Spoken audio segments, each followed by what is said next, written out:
Welcome back to Football Weather. Galen, Clavio, Matt Blaszka joining you. It is Saturday, the 27th of December in the morning as we enter the last week where we've got a bunch of games. The bowl game still going on, and a big day today. And then, obviously, we've got the college football playoff starting in the middle of next week.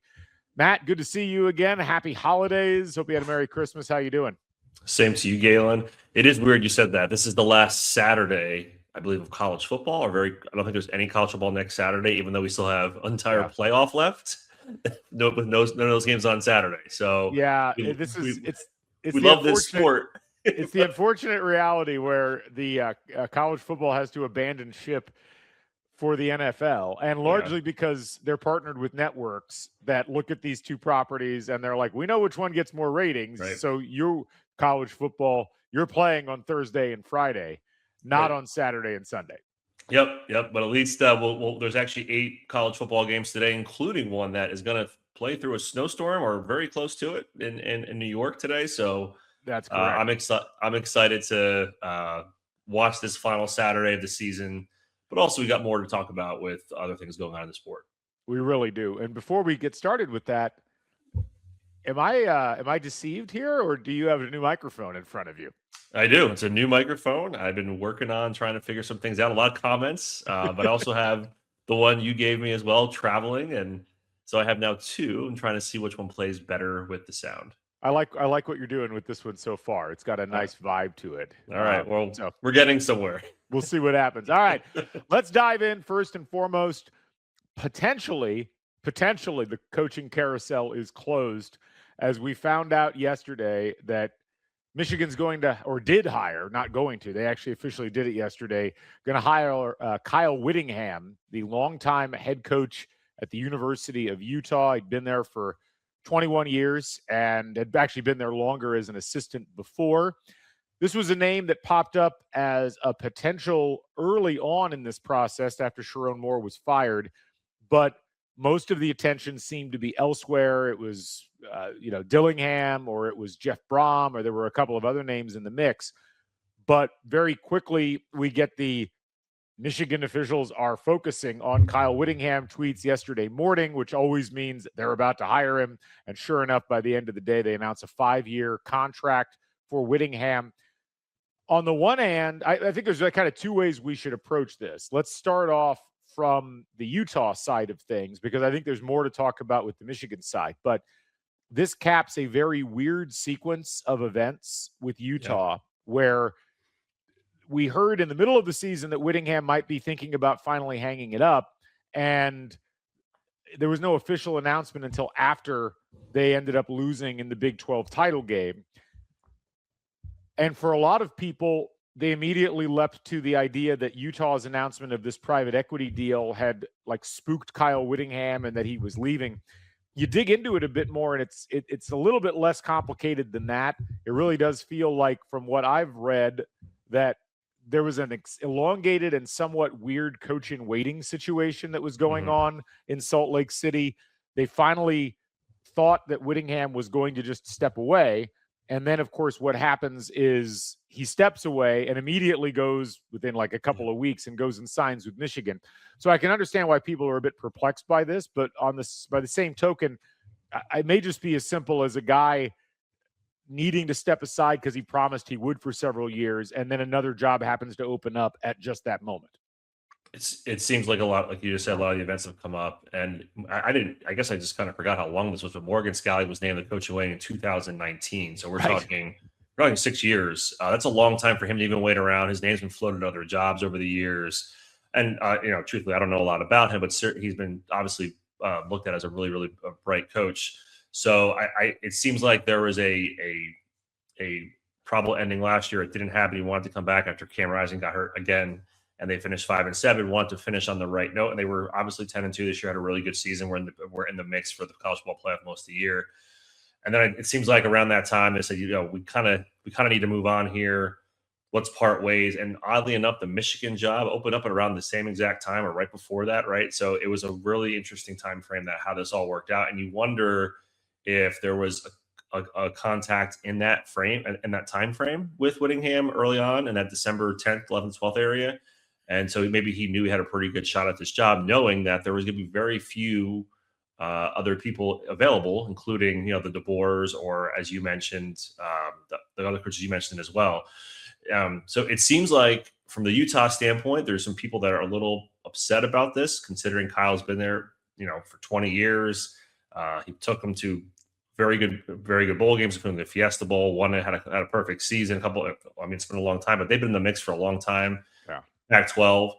And so it seems like there are some interesting feelings there from the Utah side, but they also always wanted this guy to be the successor. So, but it seems like also Whittingham's bringing some of these guys with him. So it's an interesting dynamic now for Utah as they transition from the Kyle Whittingham era to the Morgan Scally era here.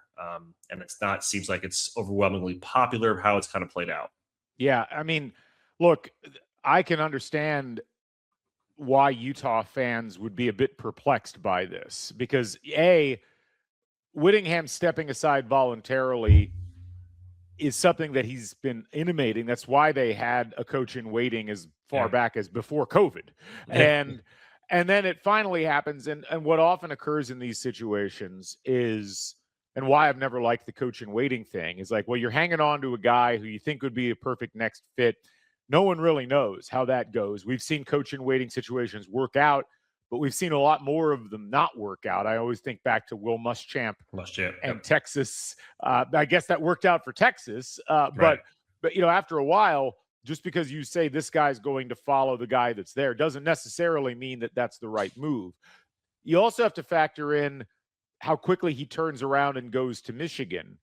For a lot of Utah fans, this is the only coach they've known for 20 plus years. And you've had success. You had a good year this year with Whittingham.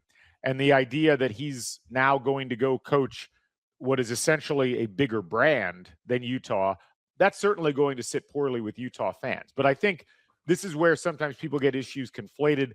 It doesn't feel like it's a whole lot more than guy wasn't quite ready to retire, even though he kept saying that he was ready to retire. Then he retires. And his body of work as a coach makes him very qualified for a higher tier job. It is a fascinating rabbit hole to go down thinking about, Utah only lost at BYU by 3. If Utah wins that game, Kyle Whittingham's probably not the coach at Michigan because he's not leaving a playoff team. Right. Assuming they get into the playoff at that point, which they would have been in the Big 12 title game, at least at that point. Right.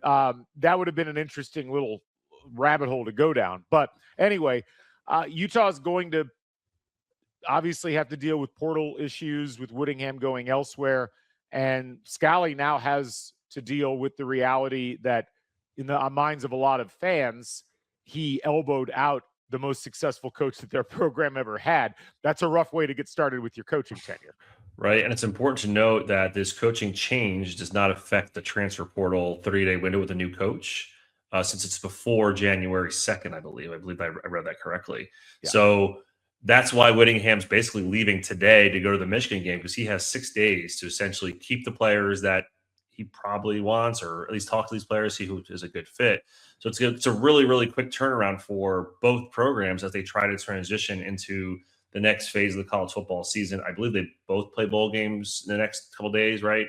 I think Michigan's on the 31st. I can't remember when Utah plays. Is it the same day? I can't recall. I believe that's right. Yes. Yeah, I think on the same day. So they're both going to be scrambling here the next 5 days to figure out rosters, their staffs, what that's going to look like, and it's a really tight timeline because we usually don't see these searches happen this late in the cycle. Sure, we've had people like late January, but they were able to move those parts around because they had the 30-day window. That doesn't exist here. So it's going to be really interesting to see how quickly they're able to kind of pull these pieces together. Yeah. I mean, not only do they play on the same day, they play at virtually the same time. Michigan plays at 3 and Utah plays at 3:30 on New Year's Eve. So let's just have them play against each other. Let's just switch the bowl game, right? Absolutely. Winner gets to draft the other team's players. I don't mind that at all. Yeah. But anyway, on the Michigan side of things, this ends a very bad couple of weeks for the brand of Michigan football, which it wasn't just the Sharon Moore situation. It was also Biff Poggi going rogue in press conferences and talking about how dysfunctional things were, clearly making a play for the job. Although I would say if that was his end goal, he went a bit overboard with that. I don't think he was a legitimate candidate to begin with. But, Michigan ostensibly having been turned down through back channels by a couple of up-and-coming coaches ends up settling on Kyle Whittingham, and then essentially win the press conference, even though the press conference hasn't technically happened yet. Right. Universal praise from the college football intelligentsia about this hire. Let's talk about the positive aspects of it, but then let's also talk about some of the potential concerns, because I'm not completely convinced that it's the A+ hire that so many people are proclaiming it as. It does provide a few things right off the bat. It provides maturity and stability at the head coaching position, where that has been frankly lacking even when Jim Harbaugh was there.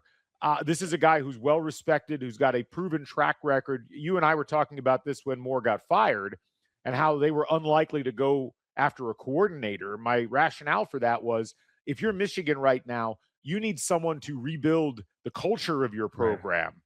This is a guy that just kind of oozes culture and is clearly a very focused, very dedicated, very hardworking coach. You don't have the record he had at Utah, the success that he had, without that being a factor in it, especially when you consider what he did to keep Utah not just relevant, but a key player in the Pac-12 when it was there, and a team that's arguably had a better last 20 years than BYU, which is the program that's got the higher Q rating in the state of Utah.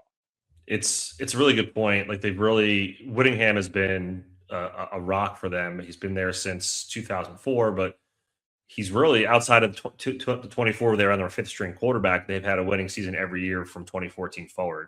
So obviously he's built a really sustainable program. He's been they were a Pac-12 contender not yearly, but obviously that's some down years, but certainly he kept that program moving. And it's, as you mentioned, I'm not into the whole grading coaches things. You really never know how these things are going to work out. But from as you mentioned, the press conference and how this fits into what Michigan needed to do and actually just change the entire paradigm of what this program is, they needed to go completely outside the box. And they had to get a head coach. And we were talking offline, they were running out of head coaches that they can go after unless they're going to wait after the NFL season at this point, right? So Whittingham seems like the perfect, I'm not going to say fit, but the perfect guy for this role at this specific time.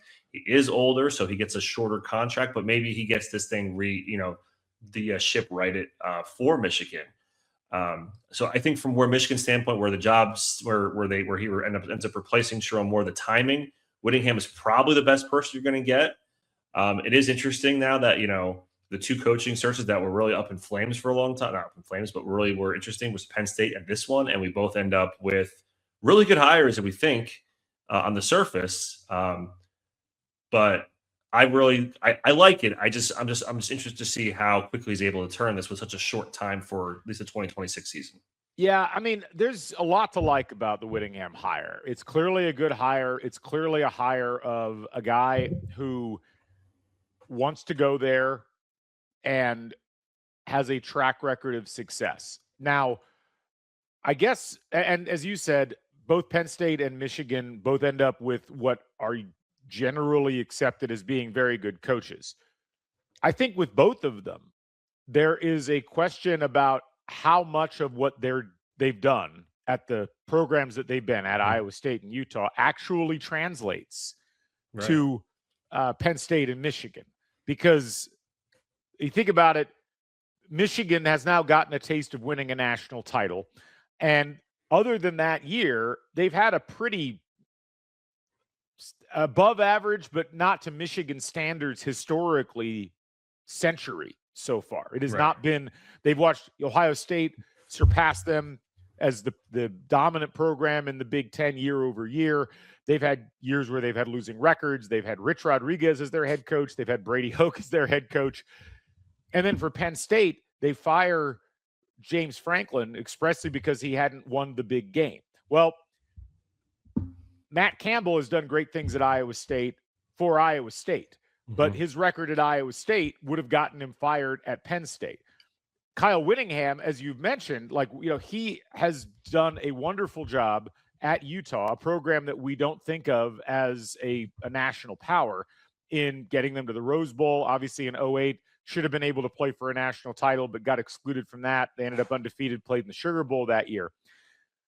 But the clustering of you go through the records that he had in the Pac-12 at Utah, 8 wins, 5 wins, 5 wins, 9 wins, 10, 9, 7, 9, 11, 3 in the COVID year, 10, 10, and 8. He's got to do better than that at Michigan for this to be a great hire for Michigan, for it to be an A+ hire. That's not to say he can't, but I always get a little nervous with coaches that are very successful at that tier below these sorts of programs, because we've seen so many of them not transition to where they get the same level of success at the top level. The last thing I'll say on this is a guy who's never coached east of the state of Utah in his entire career. He's a California native. He went to school at BYU. He spent almost all of his college coaching career in either Utah or Idaho. He's got no recruiting ties in the Midwest. And there's you can live in the transfer portal to some degree, but you still have to be able to recruit. Between his age and the lack of regional understanding of things, even with the GM, I do think there's some questions about how effectively he's going to be able to pull the caliber of talent into Michigan, especially with Ohio State still there, with Notre Dame still there, with Indiana now knocking on the door for a lot of recruits in the Midwest where they weren't before, with Penn State now having some new energy. There's just a lot of question marks to where it could be a great hire, but I think it's premature to say that because he's only going to be there for probably 5 years. Like, I don't see this guy coaching until he's 72. No, and he's even mentioned that too, which is makes it a little more interesting from his standpoint. But maybe he got that itch, and maybe he was like, I have a chance to potentially win a national championship if I go to Michigan, which I get. Yeah. Like, you're not going to have that same opportunity at Utah. And some of the things you mentioned here, like the recruiting ties, like 10 years ago, this hire would have never happened because there would not have had that opportunity for the transfer portal, and the recruiting would have been a little bit different.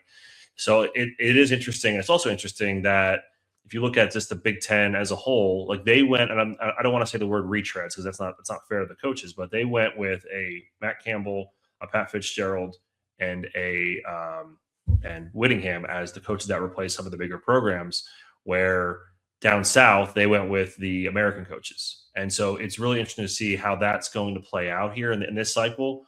And now some of those things were based on opportunity, what was available.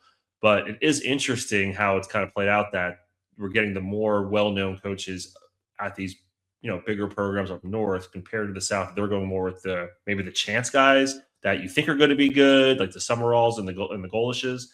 And I'm curious how that's going to play out. We won't know for a couple of years, but it will be interesting to look back at this particular cycle and see who actually won, quote unquote, won this cycle.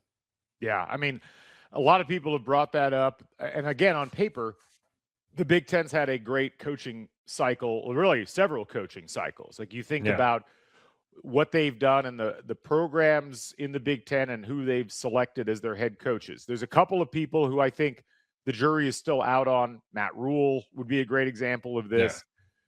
Yeah. And there's some coaches that you kind of scratch your head and you wonder how much time they've got left. But you think about what you've seen for the most part in the Big Ten, even Northwestern, as bad as their situation was, they win another bowl game yesterday. Yeah.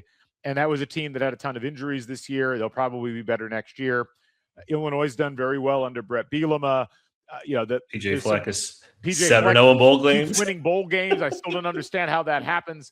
But it is fascinating because in terms of proven coaching, you look at the South, you look at these programs that are theoretically higher in power rankings or supposedly better programs with greater recruiting grounds. You look at Auburn and the coaching hires that they've made and you scratch your head. You look at South Carolina and it's like, I'm not sure. You look at the problems Florida's had ever since Urban Meyer left. You look at LSU and the fact that they've won a national title in this span, but it hasn't been a picture of stability and top level coaching. It does sometimes feel like, much with quarterbacks, the SEC doesn't really live up to the billing of having the absolute best. And on the coaching front, it's odd because you would think that those would be programs that everybody would be trying to get to. It doesn't really necessarily feel that way, which probably means there's more money being thrown around by Big Ten programs to be able to attract some of these schools and perhaps not schools, these coaches, and perhaps there's a little less interference behind the scenes where I might not leap at an Auburn or I might not leap at a South Carolina if it came open, but I would go coach even at a middle tier Big Ten school like a Michigan State because I feel like I've got more control over my program, hypothetically. I don't know. I don't think any of us really knows the answers. It might be more individualized than that, but it is going to bear watching here over the next 5 to 10 years because it feels like after a long dormant period, the Big Ten, 2 titles in a row, recruiting starting to come around, transfer portal, the window and the direction seems to be heading north instead of south. They're putting themselves in a good position for the next decade of college football. Yeah, I mean, just on the surface, the top 10 coaches of the Big Ten, a lot of good experience, a lot of really well-named guys who have won, maybe elsewhere, maybe not at the school they're at right now. A lot of these schools are noticing, hey, we have to compete now. We talked about this as well. Like that middle of that Big Ten needs to get better to make the conference better. And these schools are doing that by hiring more established coaches, where the SEC, for example, is not. They are, like you said, meddling a lot more, and they are trying to find the next guy, the next Kirby, which those guys are far and few between. So it's just interesting. Like Goals could turn out to be the best coach of all time. We have no idea. It's just interesting that they're going more that route, and maybe it's also maybe the cheaper route to go as well. So maybe that's part of the reason, because they're also paying all these buyouts. So that's part of it. Where Michigan, there's no buyout here. They're just paying one coach. So there's definitely a win there for them. Yeah. Well, for Michigan, I think the final thing I'll say here is they may have pulled the bacon out of the fire with this. As good as their 2023, 2024 season was, and as much as things had fallen apart during the end of that tenure, and then obviously in the aftermath of Harbaugh, they've got a chance here to hit the reset button. I'm going to be fascinated to see how much of that they do. The fact that Ward Manuel, with all of the problems that they've had in that athletic department, is not only still there, but made this hire essentially, just kind of makes you scratch your head. And the more we heard behind the scenes of some of the political intrigue in and around the Michigan athletic department, it's like, that's an odd spot to be in. Whittingham's not going to much care about that, and I think that will be helpful. But I think that's if you go beyond the coach and you think about the situation, if it's really as messy behind the scenes as people have said in a lot of these articles, a lot of them off the record, then it does make you wonder, does this fix all of that? Does it get them on the path to fixing it? Or does it simply paper things over for a little bit? Because we've seen coaches walk into situations where everybody's pulling in opposite directions, and it ends up really meaning that the coaching hire has very little bearing on the actual trajectory of the program, especially if it's a guy that's only going to be viewed as a hired gun. Right. And it's interesting. Like has very little insight on the politics of Michigan football. Like you said, he's never been east of Mississippi. So that will be really fascinating how it plays out here early. They gave him a lot of money, obviously, to do this. He's a short-term coach. It's really a transition coach, if you will, or try to find the next guy probably within his coaching tree. I am intrigued by the game being coached by Ryan Day, former coach of Urban Meyer, and also Whittingham, who was the next coach after Urban Meyer as well. So you have a nice little intrigue there. I know it's been 20 years since Urban Meyer, who's under Urban Meyer, but certainly it makes the game a little more intriguing as we go forward. It does, absolutely. All right, we're going to take a quick break. We're going to come back and talk about some other things in college football that we want to address. We had some questions from you folks about playoff format, about some other items, and then we'll preview the bowls. Hopefully you got a chance to watch this before the bowls actually started, but if not, you'll get to hear what we thought at the time. We'll be right back after this here, Football Weather, part of the Back Home Network. Hoosier Nation, are you tired of the same old takes? Say hello to Crimson Cast, the podcast that actually knows IU sports. Hosted by Galen, Clavio, and Scott Caulfield, they serve up sharp analysis, real talk, and just enough sarcasm to keep things interesting. Game previews? Check. Instant reactions? Double check. History lessons that make even our losses worth remembering? You bet. So whether you're tailgating at Memorial Stadium, pacing around Assembly Hall, or just avoiding Purdue fans, Crimson Cast has you covered. Search Crimson Cast on Spotify, Apple Podcasts, and YouTube, and join the conversation today. Welcome back to football weather here on the Back Home Network, brought to you by Homefield Apparel, your place to go for the finest in college fashions, the softest fabrics, the coolest designs. Throw a little curveball at you. Thought I'd do the read in the middle of the podcast as opposed to the beginning. Matt, what do you got on today? We go with the Oregon Ducks. I really think they're going to play well in the college football playoff here in about a week. Yeah, Oregon with the warm-up game against James Madison, and then they get a very intriguing game against Texas Tech coming up in the quarterfinal. We'll talk about that a little bit later. I'm going with the Southern Methodist University shirt, one of my favorites, just to wear around. And, of course, SMU on the outside of the playoff situation looking in, unfortunately for them, but still a successful season, I would say, for SMU. They play in the Holiday Bowl, which is, have you heard about the Holiday Bowl promotion that they're doing? I have not. So do you know who the sponsor for the Holiday Bowl is this year? I'm looking it up. Who is it? It's a company called Trust and Will. Trust and Will. Okay. And so they are going to have a feature in this, which will be a casket toss, where the contestant is going to attempt to throw a football into an open casket to win a $20,000 inheritance. I mean, thank God.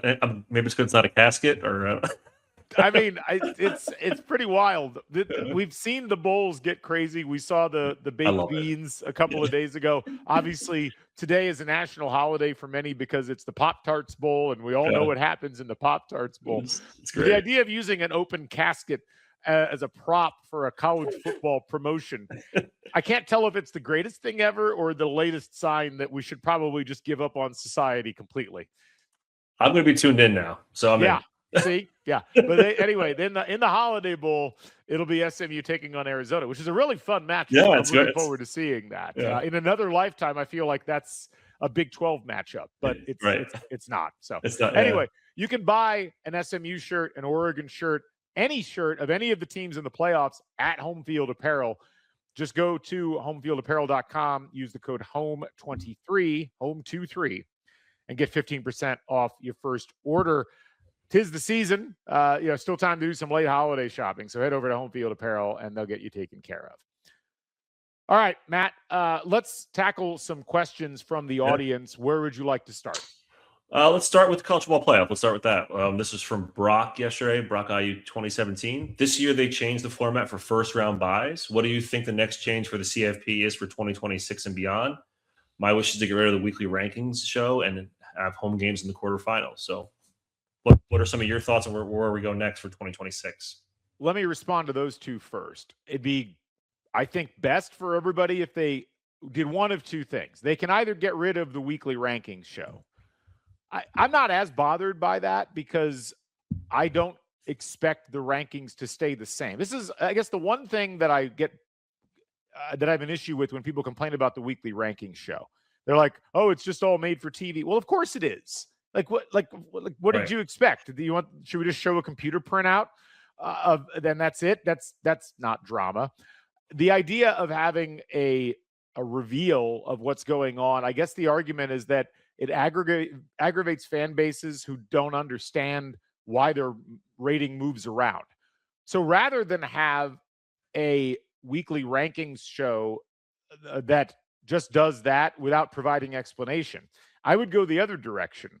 I would make it so that we record everything throughout the course of the committee's deliberations and actually hear the deliberations and why teams get ranked the way that they do. I would go for more transparency, not less, because I think if you don't have the weekly reveal show and we just have a reveal the first week and then we get a reveal when the bracket is released, I think you're going to have more problems because then people will be like, wait a minute, we were 5 back in the middle of November. How did we drop out of the playoff entirely? So I would actually go the opposite direction, a lot more transparency. If we can sit in on reviews being done for plays in the ACC, surely we could sit in and have a slightly edited version of the committee conversation. Yeah, I think it was Wetzel. He goes, I think we should rank all 136. Really make these people work for that cream corn in grapevine to see every team ranked all 1 through 136, which isn't a terrible idea, right? I mean, or at least rank through 40, or something. Part of the problem you run into with this whole situation is that there's not really a good idea of how everybody fits with everybody else. And when you only rank the top 25, you're relying on a lot of games against teams that are not in the top 25 to justify the ranking. Mm-hmm. I just want there to be clarity on what exactly they're using. What are the metrics you're using and how are they being used? If you're going to, the problem, and this is the same problem with the basketball committee, when you keep leaning on the eye test, it is a shortcut for we want to be able to do whatever we want. If that's the case, why even have rankings? Why have something? So you're trying to have it both ways, and I think that's why people get upset. But I would actually blow it out, and if people who are on the committee don't want their thoughts to be understood, why are they on the committee in the first place? Right. They don't be on the committee. Yeah. I mean, and I'll say real quick. I'm not against the show. Maybe just wait a week or two so you have more data points. Because there's only 12 data points, 13 if you make the conference championship that you get compared to the basketball tournament where you have 31 games plus the conference tournament. So you have a lot more chances to have those. It's really hard in college football to get a really big picture of everybody in just those first 8 games. You almost need a little more of those conference games, in my opinion. I agree. And so to answer the second question about, what was it, expanding to the 16 teams in the playoff? We got that a little bit. It was more, what do you see as the change for 2026? Yes. And that was one of the ones that I think I'm on record as saying I would like them to expand at the least to 16. I think they should actually expand it out to 20. I think and we've talked about this before, the regular season does not provide a clear enough picture of who the actual best teams are. And if you can get away with adding a week of the playoff and you can get 4 or 8 more teams in and have them play it out on the field at the end of the year, that's what people like to see. And it's interesting because I feel like on social media, there are media members and fans who are very dedicated to this idea that this needs to be more exclusive, but it is a relic of an era when you actually, I think, got a better sense of who the best teams within each conference were. Right. You can't do that with a 12-game season. There aren't enough games. Right. There aren't enough data points. So let's go the other way. Let's open it up a little bit more. That way people aren't flipping out when there are 2 group of 5 teams because, yes, you will have teams 21 and 22 complaining or teams 17 and 18 complaining. It's not about whether people complain. It's about whether people outside of the complaints look at the complaints and say that's a valid complaint. No one's going to care if Missouri is arguing that they should have been in the playoff because people can objectively look at Missouri and say, no, you're wrong, Missouri, be quiet. Yeah. But I do think I keep looking as I've been doing my research on the quarterfinal games. And to have Vanderbilt ranked in the top 10 of multiple power metrics and not be in the playoff, I do think points to a problem with the system where that's a team that I think has a legitimate beef about not being in. Notre Dame has a legitimate beef about not being in. Those are the teams I want to make sure at least get a chance. I don't think expanding the playoff by 4 teams or 8 necessarily changes a whole lot in terms of our perception. If we're just worried about, there's no stopping point, I do think that there's a stopping point where the outside world cares, and that's really all you need to worry about. Yeah, I've been going back and forth on this. So for the question here for 2026, I think it's going to stay at 12 at this point because they have less than a month to figure this out. I think their drop is the 23rd of January. We're 4 weeks out from that, right? And they have to figure out TV windows, moving games around, Army, Navy. There's just a lot of pieces to move. I would be really surprised if they change it for next year, but I could be wrong. It could be 16 teams. So I do like the idea of 16. I think it makes sense. But I also think we need to have, IU should have a home game this week. So should Texas Tech. So should all 4 teams. They deserve a home game. I do think we should move more of these campus games on campus. They should. That should be one of the earning pieces for being a top 4 seed or whatever that ends up being in the new format. I think it's important we get further and further away from these bowls. The bowl games were created for travel and destinations and going on vacation.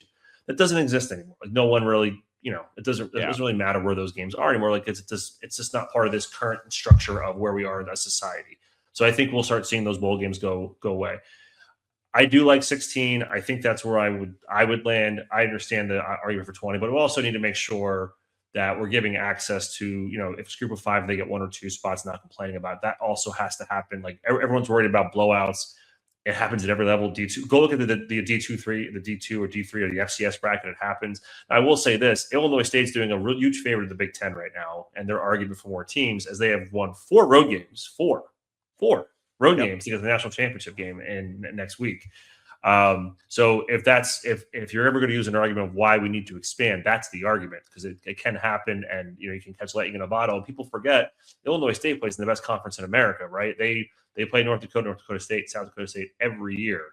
So they may have lost 4 games, but they may be really good and may just have hit their stride, and obviously they have now. And certainly, and like you mentioned, with these expanded conferences, like who's to say, like Iowa, who's finished 8-4, but had really their 4 losses were really close losses, couldn't make a run. We don't probably think that could happen, but certainly it could, because they had the really tough schedule that they didn't have the opportunity to get to the playoff. Right. The one thing I'll say about the home game thing is, why are we in the position that we're in? And it's largely because the bowls have yielded such outsized political influence within college football for so long that in order to get them on the idea of a college football playoff, you had to install them as the sites for a certain number of games. Now, I've always been curious, like, I get the Rose Bowl, I get the Sugar Bowl, I get the Orange Bowl.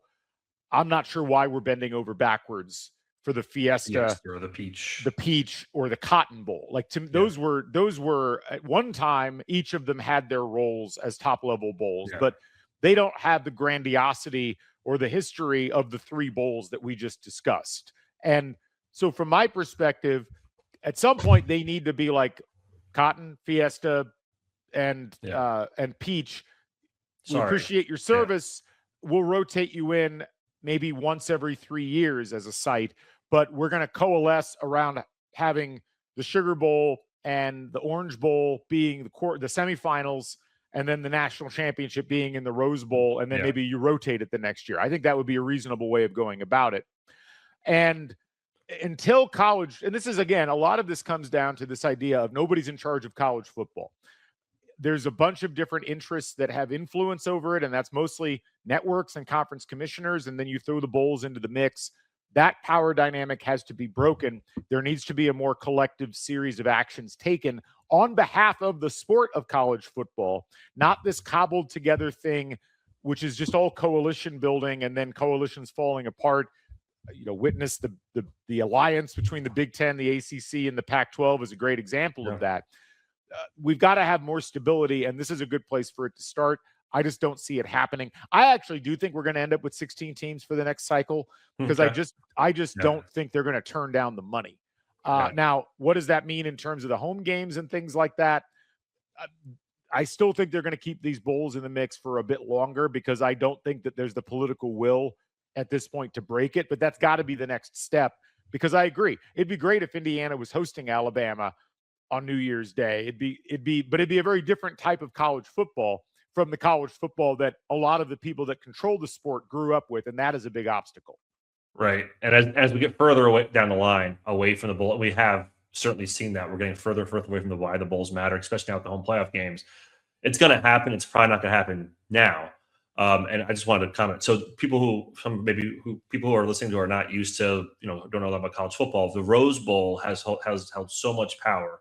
And if you notice, the game this year is at 4 p.m., which is the biggest change in Rose Bowl history. If you don't understand the Rose Bowl history, they always kick at 5 p.m. Eastern, 2 p.m. Pacific for a sunset that takes place at the end of the third quarter and the fourth quarter. They were not moving that for years, and basically college football told them, you're moving this, or you're not going to be part of this next system. That's the first time the Rose Bowl's really been told no.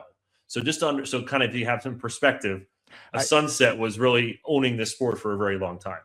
And the irony of all ironies is that, so they moved it. Now, the way that the way this is supposed to work, Pasadena sunset time is 4:54 p.m.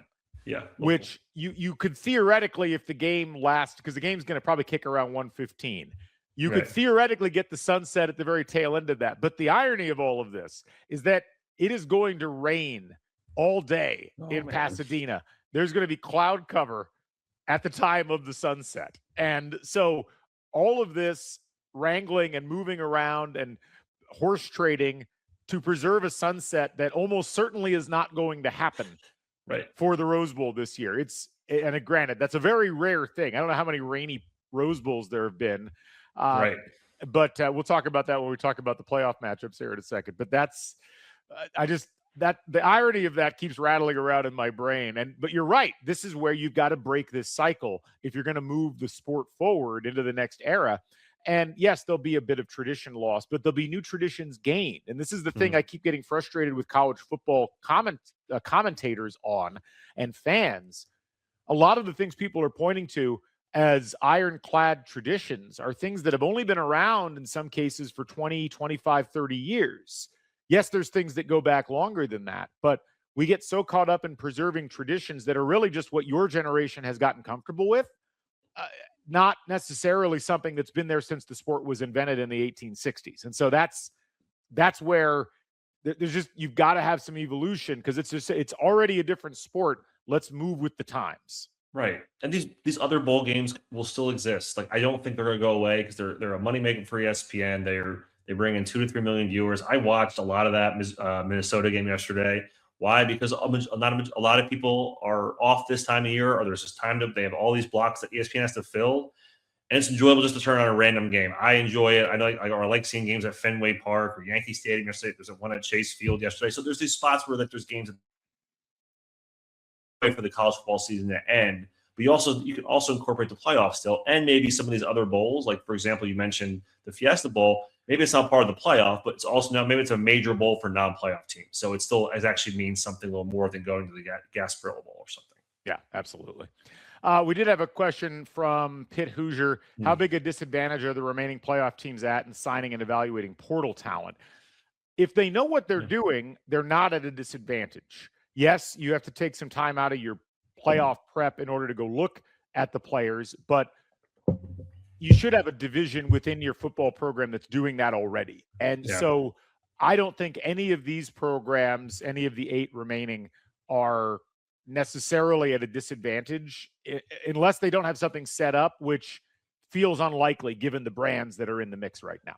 It's the one good thing about the 2-week layoff between, or even some of the other teams that are in this 3.5-week layoff for the IUs and Georgias, that they have had a lot of time to evaluate. They're not practicing that entire time. They're also doing other things. So it gives them an opportunity to do those things while the other teams are preparing. So once January 2nd hits, they'll be ready to sign players or know where people are going, X, Y, and Z. The 4 teams that will be left in that mix will have a good idea of who they're probably bringing in or who they want to bring in. And especially this year, the way the calendar falls, they're going to have to move it really quickly because the semifinals is it's 8-9. So they're going to have probably a lot of those guys in place right before that. Right. I mean, the issue you do run into to some degree is people that are opting out. Oregon just had an offensive lineman say they were going to enter the portal and he won't be available for the game against Texas Tech or beyond.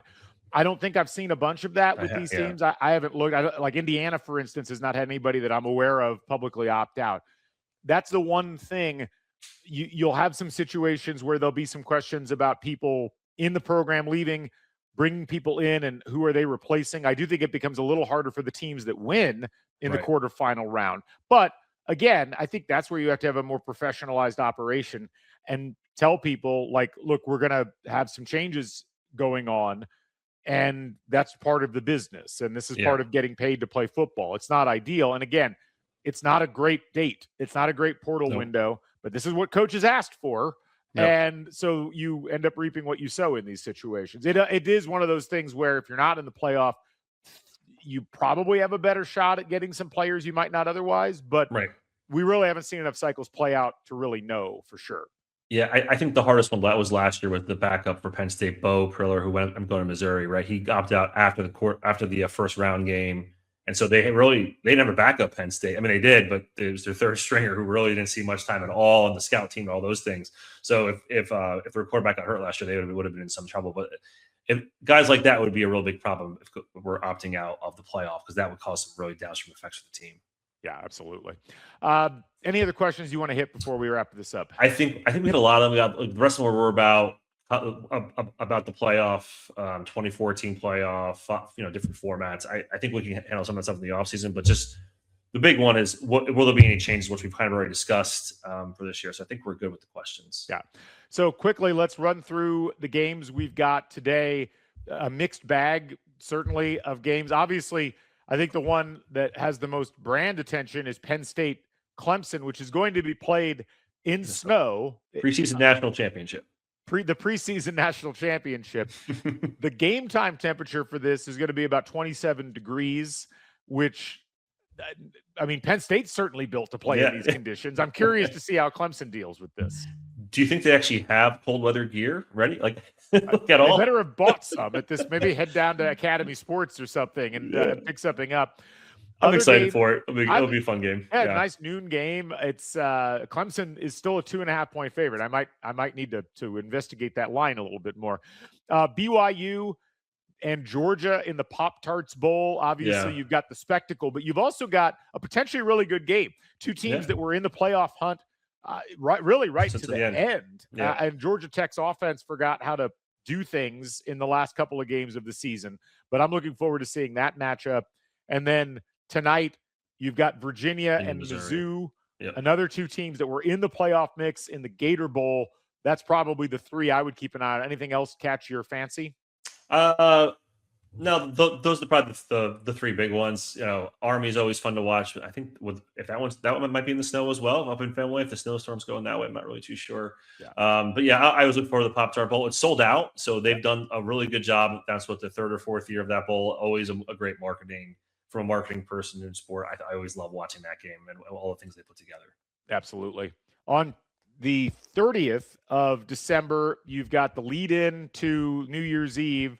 Couple of games of note: Tennessee at Illinois, well, not at Illinois, versus Illinois in the Music City Bowl. So really more of a home game for Tennessee, all things considered.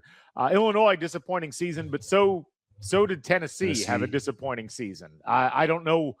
I'm not sure what to make of this game. It's two teams that I think got a lot more credit than they deserved, but are still two talented teams that will make for some fascinating interactions if they both play to their top level.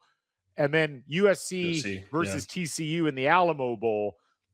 TCU started the season by blowing out North Carolina, but this is a really fascinating game.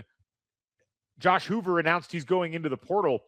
Is he playing in this game? I haven't seen an announcement yet, but that's a weird starting quarterback is not going to be there. Does he still play in the bowl game? Usually they don't, right? Because they don't want to injure themselves. But I'll be curious if Hoover does play. I thought this is a big game for Lincoln Riley. Try to get to 10 wins for the first time, right? So by the way, he is missing the Alamo Bowl. I wanted to verify. I thought I'd seen that, but I just looked at the articles, and yes, he is skipping the Alamo Bowl. So I don't know. Like I was saying, I don't know if bowl games, the record of the wins or losses matters. So imagine to PJ Fleck, who's now 7-0, like we said. But I think this matters for Lincoln Riley. He hasn't won 10 games since his first year with USC. Has struggled in the Big Ten his first year, so really kind of get them over the hump. Can they win this game? And I don't know if you've ever been to the Alamo Bowl. It's usually one of the bowl games. It's really well attended. But I'm curious if they can pull this together and get a 10th win. Yeah. Let's move on to another set of games, the New Year's Eve games. So Iowa and Vanderbilt in the ReliaQuest Bowl, with the artist formerly known as the Outback Bowl. Very much a clash of styles in this game. Yes. I mean the Pavia after the Heisman stuff happened. I'm curious how he comes out. This is really his last swan song, and you get to see Kirk Ferentz sitting over there. Let's go. Yeah, let's strap it up. Let's see how this goes today. You mentioned a couple of other games that day: Michigan, Texas in the Citrus Bowl, and Nebraska, Utah in the Las Vegas Bowl. Nebraska's got to be like, man, this is awesome. We got paired up against the team that was an outside playoff contender, and now they're not going to have their coach. He just announced yesterday he's leaving immediately to go learn about his Michigan team and try to retain people. And who knows who else they might lose in that process. That's going to be a team in turmoil. And Nebraska, much like Lincoln Riley and USC, that's a team that really needs a boost heading into the offseason at this point, especially with Dylan Raiola transitioning out the door and all of the uncertainty about where they're going right now. Yeah, I don't know if you've heard a lot of rules comments, but he certainly is talking about this slow build and how they're Oh the yeah, issue. I'm not sure what he's trying to sell here, but I don't think you can really sell the slow build because what they went 5, 6, now 7, and they probably should have won 8, maybe 9 games here, but you didn't. You still won 7.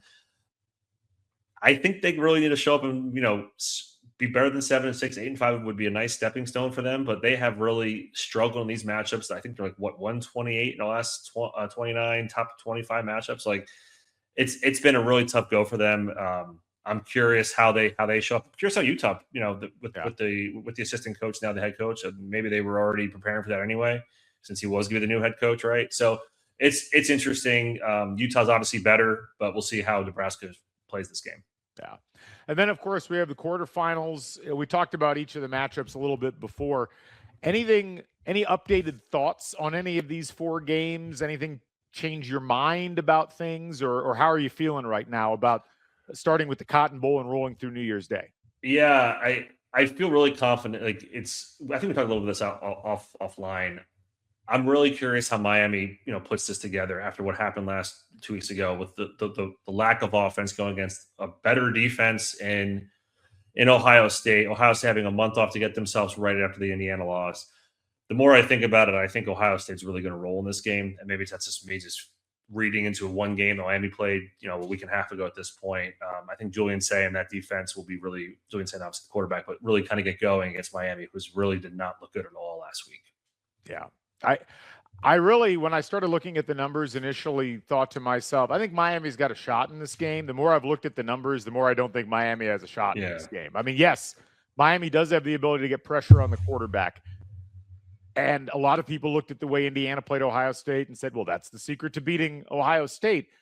It's not just that. And that's the problem, I think, for a lot of what we see when we hear analysis that would say that Miami might win this game. If you don't have an offense that can regularly execute against a defense as good as Ohio State's is, you're not going to beat them. Indiana struggled, as good as their offense was, to execute against Ohio State. They came up with plays that mattered. I need to see Carson Beck make the throws that Fernando Mendoza made in that game to believe that Miami's got a shot. I don't think we've seen it since maybe the first couple of weeks of the season. Why would it change now? So I think Ohio State walks in that game at this point. I don't think it's going to be particularly close. As far as the other games, the big one I keep coming back to is the one that's on your shirt right now, Oregon, Texas Tech. I cannot get a bead on whether Texas Tech is really that dominant defensively or whether they were dominant defensively against a Big 12 schedule that couldn't really measure up. And on the Oregon side, I feel like Oregon has the most potential of any team in the playoff. I don't know that we've actually seen that potential fully unlocked against a team of high caliber so far this season. And yes, they beat USC at home. Yes, they beat Washington on the road. Those are second division teams, essentially, in terms of the echelon. If Texas, and this is where the question about how good Texas Tech is really comes into play. Are they good enough that they actually belong at the top of the echelon, or are they a team that's more akin to USC? That, to me, is the question that we need to answer with this game. I think we've waited all year for this game. We talked a little bit about it last episode. Is this Texas Tech front seven, which has been great, maybe one of the best all season, playing in the Big 12, dominating other teams' fronts all year. Can they measure up? Their problem all year has been scoring points. They've scored points, but they have not been dominating where they settle for a lot of field goals. They're not going to be able to do that against Oregon. Oregon's going to score their points. They're very tough. I know they have been really, really shut down this year. I know they were shut down against Iowa and Indiana earlier in the year.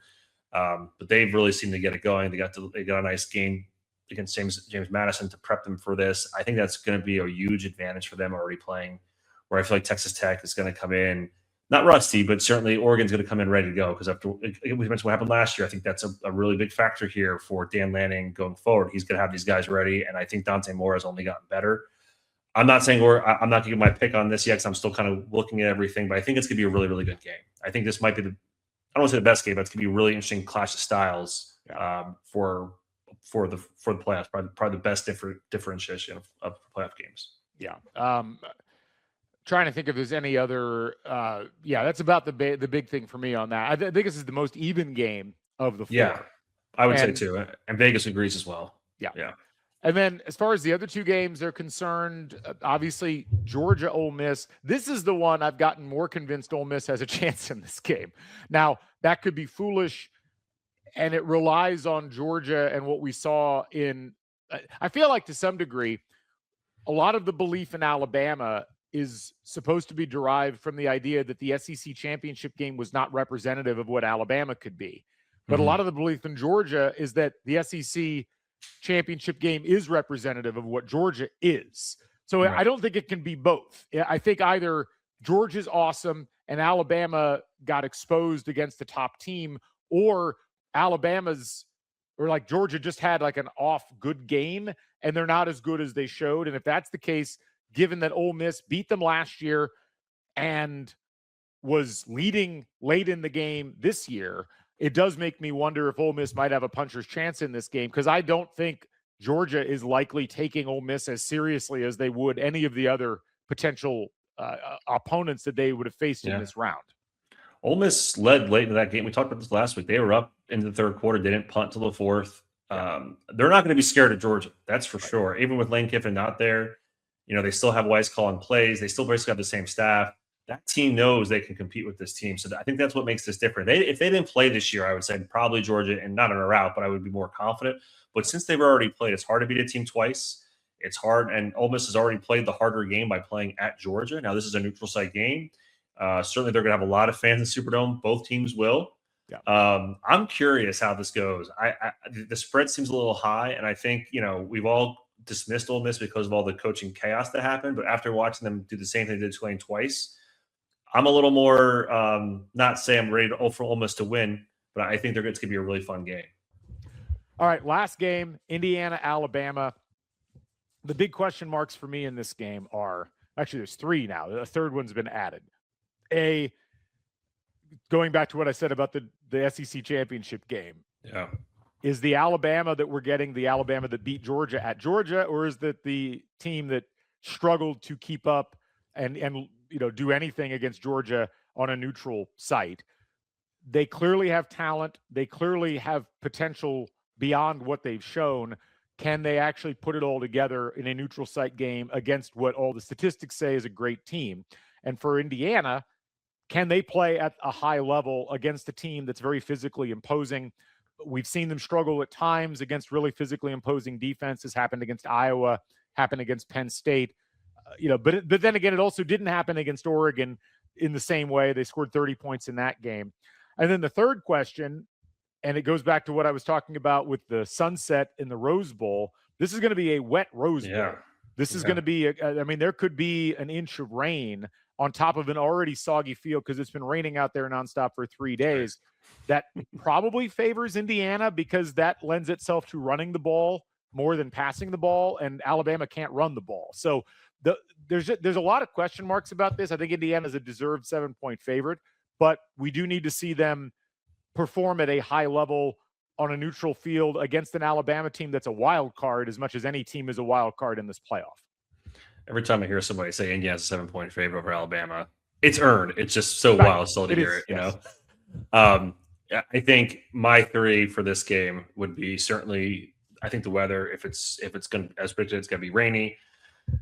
We have not seen Alabama run the ball at all. And so I do not see a path to victory if they can't run the ball against this Indiana team, especially with Signetti having a month to prepare, can play back and really, focus on those receivers. I think that's a really big factor. I know people are talking about it, but I think it really is going to be huge. Yeah. The other one, Ty Simpson, I'm looking at this from the Alabama standpoint. Ty Simpson, he looked pretty good against Oklahoma, but he missed a lot of throws. Yeah. And I'm not saying those throws are going to all of a sudden be hit, but he was missing those guys by a lot. And so that concerns me as well as I rewatched that game last 2 days ago. It's concerning for people. You found it on the SEC network as well, I did. Right? Yes. Yeah. I'm like, there's nothing on. I'll rewatch Alabama, Oklahoma. Yeah. Right. Yeah. And so and I keep going back to there was two or three different points in that game where Oklahoma should have won that game. The punt And the pick six, if that goes the other way, this game is probably Oklahoma by 15, 20 points. So we're a team that's limping into this game. Has not looked good in at least 3 or 4 weeks now, or 4 games, sorry, not weeks. I just don't see how they put this together to win this game. Now, from the Indiana standpoint, my biggest fear is the rust, because we saw it last year. The Daly injury certainly is something we'd have as an unknown for their front four, but they've done a good job of replacing those guys all year long.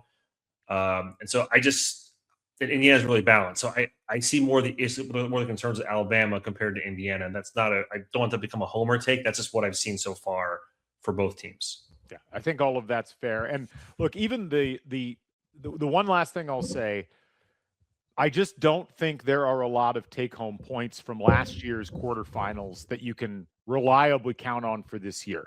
Everybody's talked about, all 4 home teams lost, not home teams, but the higher seeded teams lost in the quarterfinal. But when you break it down, Ohio State was clearly underrated compared to what they actually were in that game against Oregon. And yes, Oregon underperformed, but Oregon barely beat Ohio State at home in the regular season in that in that matchup that they'd had initially. Boise State was not a team that should have been given a bye. Arizona State was not a team that should have been given a bye. Those were both gifts from the way that the playoff was set up, and they should have won. That game went to double overtime, I think. And there's a 4th and 13 for Texas. Yeah. And then the 4th game, the Georgia Notre Dame game, injured Georgia quarterback.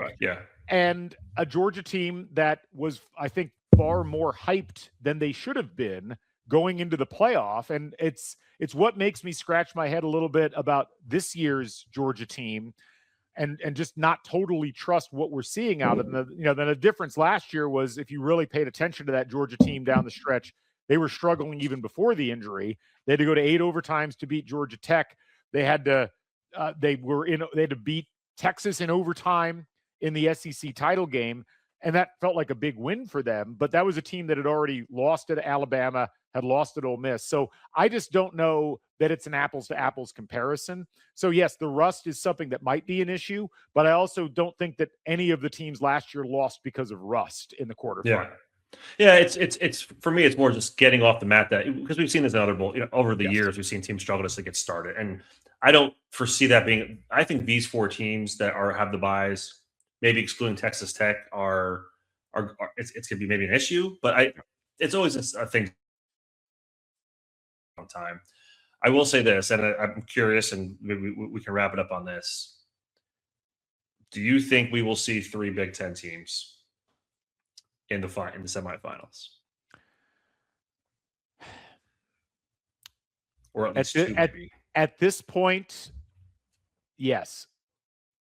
I think that for all the reasons you mentioned, I think it'll be a tight game, Indiana-Alabama. I don't think it's going to be a blowout, but I do think Indiana has got enough quality that I think they'll win. I don't think Miami really has a shot against Ohio State. And I feel like Oregon, especially with Lanning and his willingness to push the envelope offensively, is going to be really hard for Texas Tech to deal with when they have not dealt with a team of that caliber all season. So, yes, I do think we're going to see 3 of the 4 semifinalists be Big Ten teams at this point. It wouldn't be surprising. All these teams have been really good all year. I think that the narrative has been about the schedule, and that's certainly a component of the factor in getting into the field. But when you actually look at these 3 teams, the Indiana, Oregon, and Ohio State, you can't make the argument that they're not at least the 3 of the 4 best teams, or maybe 3 of the 5 best teams in the country. They could be 3 of 3.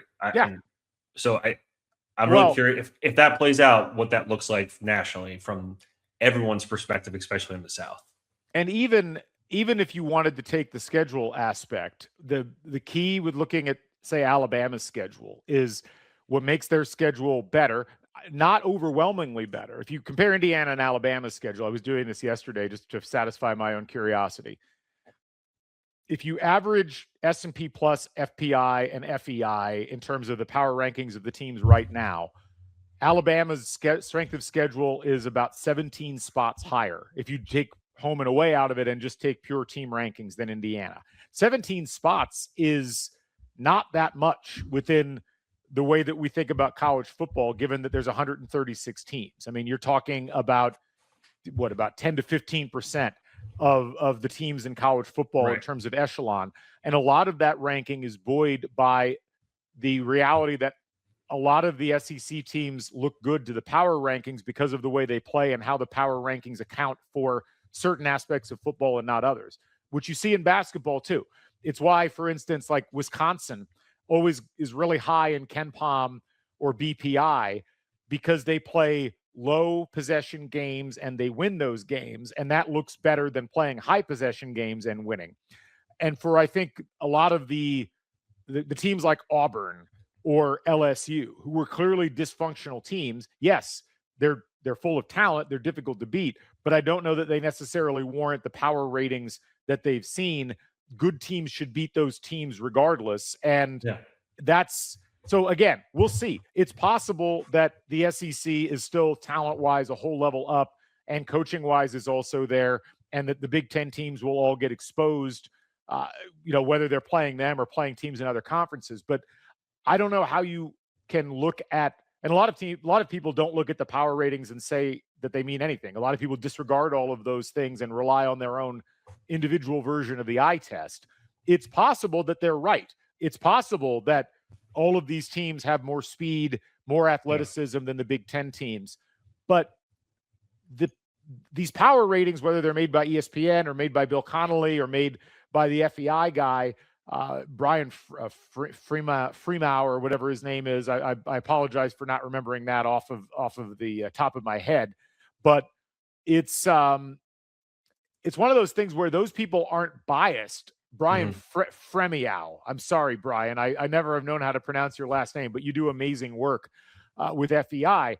It's not like they went out to try to bias these things in favor of the Big Ten. It's like by the same measures against the same schedules, and looking at something like strength of record, which is supposed to measure not how tough your schedule is, but instead how well you've performed against the schedule that you've had. Indiana's first in strength of record, Georgia's second, Oregon's third, A&M's fourth, Ohio State's fifth. So 3 of your top 5 are Big Ten teams. The other 2 are SEC teams, but only one of them is in the playoff out of that top 5 in the SEC. Or still in the playoff, I guess. Still in the playoff, right. Yeah, so I mean, it's like anything could happen, right? I think the only, out of these 4 games, the only result that would surprise me would be Miami winning at this point. I think you're right. Look, Alabama could very easily beat Indiana. They have the talent to do it. Texas Tech is such an unknown quantity. I just don't know how they're going to perform. I would be legitimately surprised after really digging into the numbers if Miami can do what they need to do offensively to take down Ohio State. It would take a gargantuan effort defensively to even slow down Ohio State, and then Miami still has to score. And this is where A&M, as good as their SOR was kind of a paper tiger in this regard. And even then, A&M had every chance to win that game at home, despite essentially being stymied by Miami a bunch of different ways. They shot themselves in the foot so many times in that game. Right. Miami is very lucky to be in the second round at this point. Agreed. Yeah. I'm looking forward to all 4 games, but certainly that would be the one. And we'll have our predictions here before the games start, but I think you kind of know where some of us are leaning with some of these games. Yeah. Anyway, we'll get to all of that. I am going to be on the road the next couple of days, driving out to Pasadena for the Rose Bowl. Wish you were coming with, Matt. It would be a great road trip. But we'll keep touch on X and elsewhere. We appreciate everybody joining us once again on another episode of Football Weather. For Matt Blaszka, I'm Galen Clavio. We'll catch you folks on the flip side. So long, everybody.